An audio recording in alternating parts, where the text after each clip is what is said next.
समस्या में ही समाधान है। यह एक ऐसा मंत्र है जिसे हम सभी ने कहा है या सुना है, लेकिन क्या यह सच है?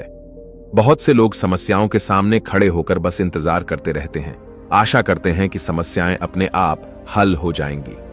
यह एक सामान्य सोच है कि समस्या से बचने का सबसे अच्छा तरीका है कि हम इंतजार करें और उम्मीद करें कि समस्या खुद ही ठीक हो जाएगी। लेकिन क्या यह सच है? क्या वाकई मुश्किलों का सामना करना और उनसे निपटना इतना आसान है? इस वीडियो में हम बात करेंगे कि समस्याओं के सामने खड़े होकर इंतजार करना सबसे अच्छा विकल्प नहीं है। हम आपको सिखाएंगे कि समस्याओं का सामना करना, उन्हें हल करने का सही और प्रभावी तरीका है। इस वीडियो के माध्यम से हम सीखेंगे कि हमारी मेहनत, समर्पण और सही दिशा में कदम बढ़ाने से ही समस्याएं हल हो सकती हैं। तो इस वीडियो को देखें और सीखें कि समस्याओं का सामना करना और उन्हें हल करना ही सच्चा समाधान है। तो चलिए शुरू करते हैं। दोस्तों, बहुत समय पहले की बात है। एक राज्य का राजा बहुत चिंतित था क्योंकि उसकी पत्नी का जन्मदिन नजदीक आ रहा था। यूं तो कहने को वह राजा था, लेकिन फिर भी उनके वैवाहिक जीवन में हजारों प्रकार की समस्याएं थीं। परंतु राजा जन्मदिन पर अपनी पत्नी को एक ऐसा उपहार देना चाहता था कि जिससे उनके जीवन में जो दुख है वह कम से कम उस दिन के लिए दूर चला जाए। वह अपनी पत्नी को खुश करना चाहता था, किंतु आपने देखा होगा कि यह कार्य बहुत ही मुश्किल है, क्योंकि हम आज तक किसी को खुश नहीं कर पाए। हम चाहे लाख कोशिशें ही क्यों न कर लें, लेकिन हम कभी किसी को खुश नहीं कर पाते, क्योंकि यह खुशी हमारे पास नहीं है और न ही सामने वाले के पास है, जो हमारे पास है ही नहीं। वो हम किसी और को कैसे दे सकते हैं? अर्थात अगर आपको किसी दूसरे को खुशी देनी है तो सबसे पहले आपको खुश होना होगा, आपको खुश महसूस करना होगा, अर्थात वह खुशी आपके पास होनी चाहिए, तभी तो आप किसी और को खुश रख सकते हैं। एक दिन राजा ने सभी दरबारियों को दरबार में उपस्थित होने का आदेश दिया और साथ ही सभी मंत्रीगण भी वहां पर उपस्थित थे। तभी राजा ने सभी से सुझाव मांगा कि आखिर वह किस प्रकार अपनी पत्नी को जन्मदिन पर खुश कर सकता है। आखिर वह उन्हें कैसा उपहार दे जिस कारण राजा की पत्नी खुश हो सके। वहां पर उपस्थित सभी लोग अपने मन की बातें राजा से बताते हैं, परंतु राजा को वहां पर उपस्थित किसी भी व्यक्ति का कोई सुझाव पसंद ही नहीं आया। एक दिन संध्या के वक्त राजा अपने रथ से कहीं जा रहा था। तभी रास्ते में उसने एक बहुत ही सुंदर मूर्ति देखी। वह मूर्ति बहुत ही सुंदर और आकर्षक थी। उसे देखकर ऐसा प्रतीत होता था मानो उस मूर्ति में जान हो। उस मूर्ति को देखकर राजा बहुत प्रसन्न हुआ और वह तुरंत ही मूर्तिकार के पास पहुंचा। और राजा उस मूर्तिकार से कहता है, तुम तो बहुत बड़े कलाकार हो, तुम्हारी मूर्तियों में चांद नजर आती है। ऐसा प्रतीत होता है कि तुम्हारी मूर्तियां जीवित हैं। हम तुम्हारी इन मूर्तियों को देखकर बहुत प्रसन्न हैं। हम चाहते हैं कि तुम्हारी सारी मूर्तियां हमारे दरबार में शामिल हों। यह सुनकर वह मूर्तिकार बहुत प्रसन्न हुआ, जैसे उसे कोई खजाना मिल गया हो। लेकिन तभी राजा ने उस मूर्तिकार से एक और बात कही, देखो, मैं चाहता हूं कि तुम मेरे दरबार में शामिल हो जाओ, किंतु उससे पहले तुम्हें हमारे लिए हमारी रानी की ऐसी मूर्ति बनानी होगी जिसे देखकर वह खुश हो जाए और अपने सारे दुख दर्द भूल जाए। और यदि तुम ऐसा न कर सके तो मैं तुम्हारा सर धड़ से अलग कर दूंगा। राजा के मुख से यह सुनकर मूर्तिकार घबरा गया। उसके पसीने छूट गए। वह राजा को मना भी कैसे करे, इसीलिए उसने न चाहते हुए भी राजा को स्वीकृति दे दी। राजा उस मूर्तिकार की बात सुनकर बहुत प्रसन्न हुआ और वो वापस महल लौट गया। लेकिन उधर दूसरी तरफ जो मूर्तिकार अब तक बहुत प्रसन्न था, जो अपने मन से मूर्तियां बनाया करता था, जो हमेशा खुश रहता था, अब वह दुखी हो गया था। वह गहरे दुख में चला गया था। वह डर के कारण रानी की मूर्तियां बनाना शुरू करता है, परंतु जो भी मूर्ति बनाता था उस मूर्ति को देखकर ऐसा प्रतीत होता था मानो वह मूर्ति बहुत दुखी है, उसे किसी प्रकार का कोई दुख है। एक के बाद एक उसने कई सारी मूर्तियां बना डाली, परंतु कोई भी मूर्ति ऐसी नहीं थी जिसे देखकर कोई भी खुश हो सके, जिसे देखकर यह प्रतीत हो कि मानो उस मूर्ति में जान है और वह मूर्ति देखकर कोई भी अपना दुख भूल जाए। और यह इस कारण हो रहा था क्योंकि मूर्तिकार भीतर से बहुत दुखी था, जो उसकी मूर्तियों के रूप में साफ और स्पष्ट नजर आ रहा था।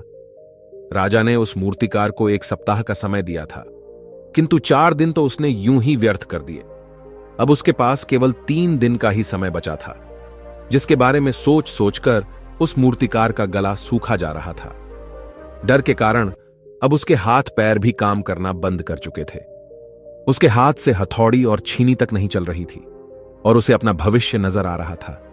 उसे नजर आ रहा था कि राजा उसे मृत्यु दंड दे रहा है। उसके बाद उसके परिवार का क्या होगा, उसके परिवार को कौन संभालेगा। यह सोच सोचकर उस मूर्तिकार का मन बैठा जा रहा था। तभी उसने एक योजना बनाई। वह अपने परिवार को साथ लेकर रात ही में गांव छोड़कर चला जाएगा। यह सोचकर वह तुरंत घर लौटा।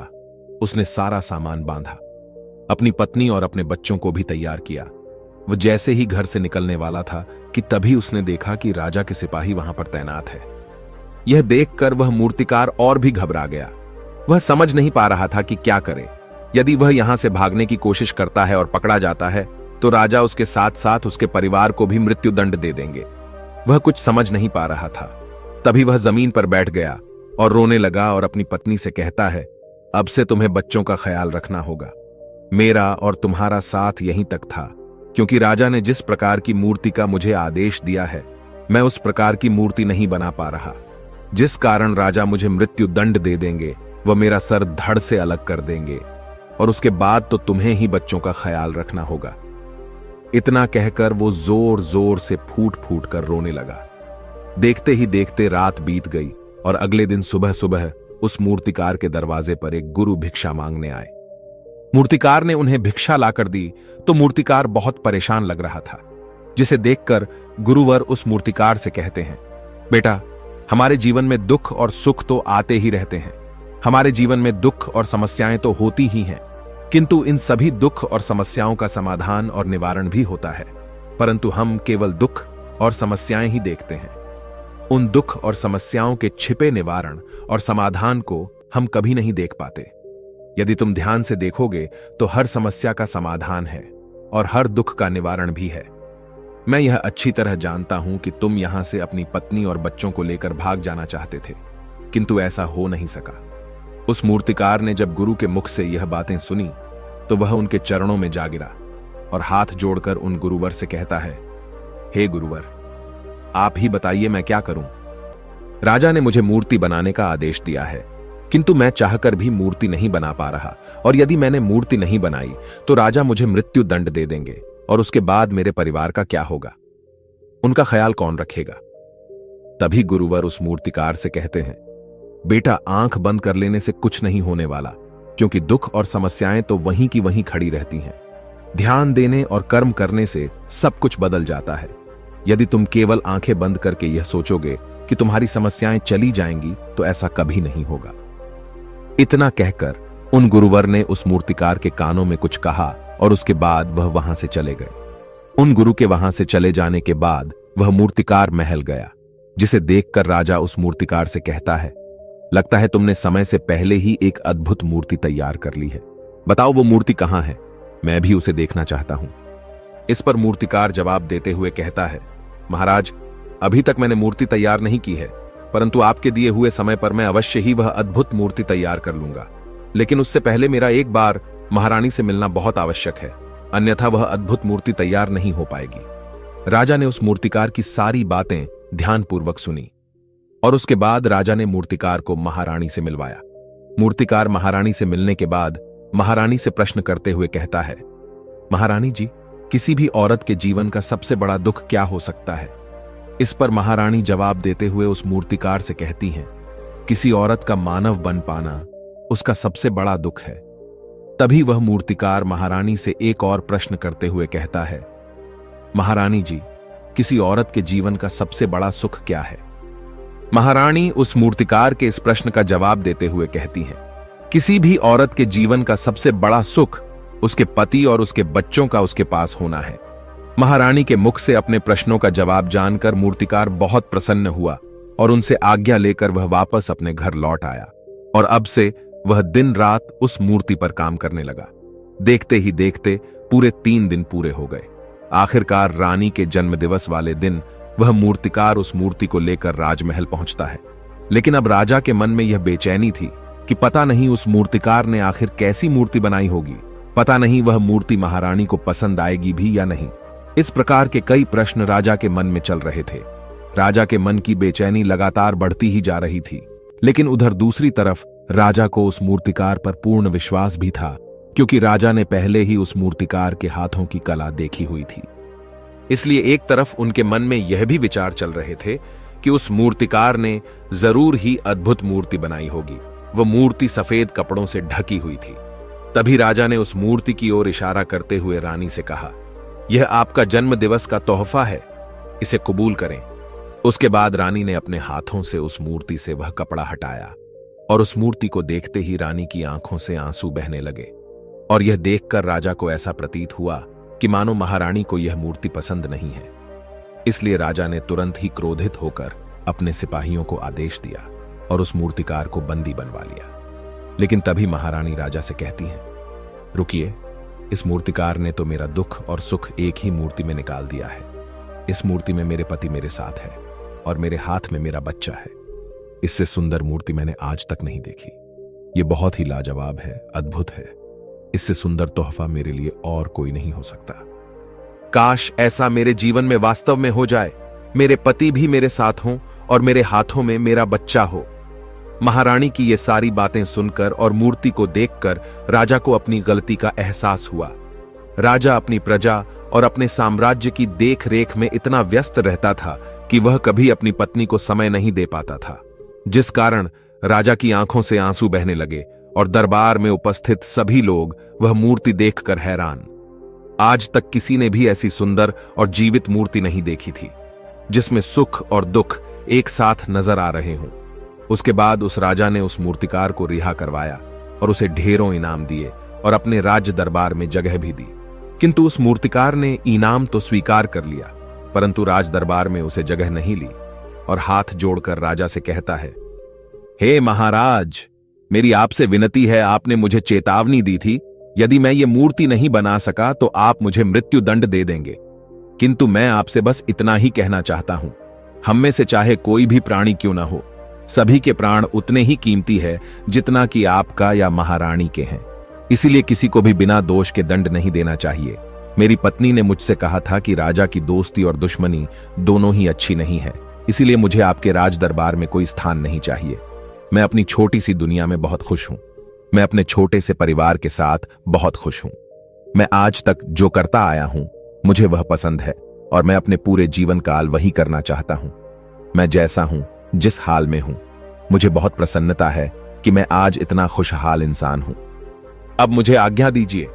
इतना कहकर वह मूर्तिकार वहां से चला गया।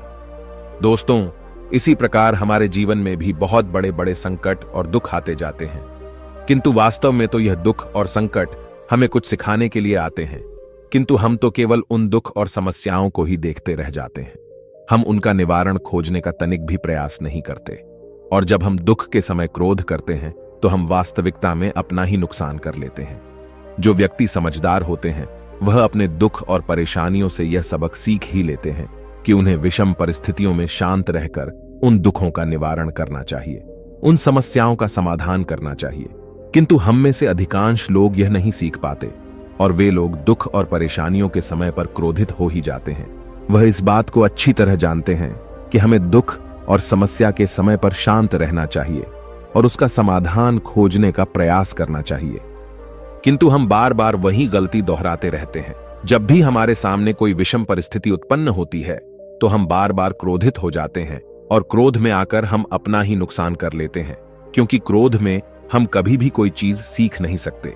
क्रोध में हमारा मस्तिष्क काम करना बंद कर देता है और उसे केवल वह परिस्थिति नजर आती है, वह समय नजर आता है जो उसके खिलाफ है और जो जीवन के दुखों से, इन समस्याओं से कुछ सीख नहीं पाता। ऐसा व्यक्ति पूर्ण रूप से एक दलदल में फंसे हुए इंसान की तरह है, जो परिस्थितियों के दलदल में कुछ इस प्रकार फंस चुका है कि वह वहां से निकल नहीं सकता। फिर वह चाहे कितना भी हाथ पैर क्यों न मार ले, और जितना हाथ पैर मारेगा वह उतना ही उस दलदल में फंसता चला जाएगा। जबकि आपको हाथ पैर न मारकर बल्कि शांत रहकर अपने मस्तिष्क का प्रयोग करना चाहिए और यह सोचना चाहिए कि इस दुख, इस समस्या और इस विषम परिस्थिति का समाधान क्या हो सकता है। किंतु आप तो अपने आप को पहले से ही दलदल में डाल चुके हैं और ऐसी स्थिति में आप बाहर निकलने के बारे में न सोचकर लगातार और हाथ पैर मारकर आप अपने आप को उस दलदल में और भी नीचे डुबाते जा रहे। तो ऐसी परिस्थिति में आप भला उस समस्या, उस परिस्थिति का सामना कैसे करेंगे, वहां से बाहर कैसे निकलेंगे? और वहीं पर जो व्यक्ति थोड़े भी जागृत है जो दुख और समस्याओं का निवारण और समाधान खोजने में वास्तव में अपना समय लगाते हैं। वह यह जानते हैं कि निवारण और समाधान एक हीरे की तरह है, वह हीरे की खान की तरह है।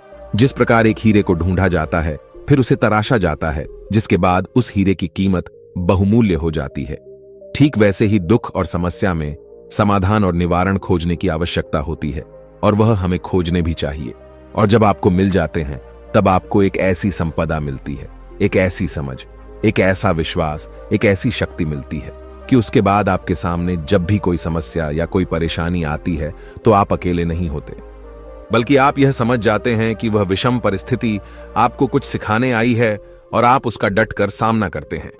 उससे वह सारी चीजें सीखते हैं जो वह आपको सिखाना चाहती है, और उसके बाद आप और भी मजबूत होते चले जाते हैं। आपका विश्वास और भी बढ़ता चला जाता है, आप और भी शक्तिवान और बलवान होते चले जाते हैं। इसीलिए महात्मा बुद्ध कहते हैं कि यदि दुख है तो उसका निवारण भी है, यदि समस्या है तो उसका समाधान भी है। इसलिए केवल दुख में उलझे मत रहिए, बल्कि उस दुख का निवारण कीजिए, और यही आपको करना चाहिए। केवल हाथ पर हाथ धरे बैठे रहने से या फिर यूं ही समय को व्यर्थ गंवाने से आपको कभी भी उसका निवारण नहीं मिलेगा, बल्कि जितना आप उस दुख और समस्या से अपनी जान छुड़ाकर भागने की कोशिश करेंगे, उतनी ही तीव्रता से आपके पीछे भागेगी। और जैसे जैसे समय बीतता जाएगा, वह दुख और समस्या और भी विकराल रूप ले लेगी, और तब उसका सामना करना और भी मुश्किल हो जाएगा। इसलिए यदि कोई दुख और समस्या अभी आपके सामने है, तो उसे लड़िए, डटकर सामना कीजिए, उससे सीखिए और निवारण कीजिए। दोस्तों, आपने आज के इस वीडियो से क्या सीखा, वह मुझे आप कमेंट में बता सकते हैं। इसी के साथ में उम्मीद है कि आपको आज की वीडियो पसंद आई होगी, तो इस वीडियो को उस इंसान को शेयर करें जिससे यह कहानी सुनने की जरूरत है, और उसी के ठीक बाद चैनल को सब्सक्राइब करें। तो चलिए फिर मिलते हैं ऐसी एक और नई वीडियो में एक नए मैसेज के साथ। तब तक के लिए अपना ख्याल रखें। धन्यवाद और नमो बुद्धाय।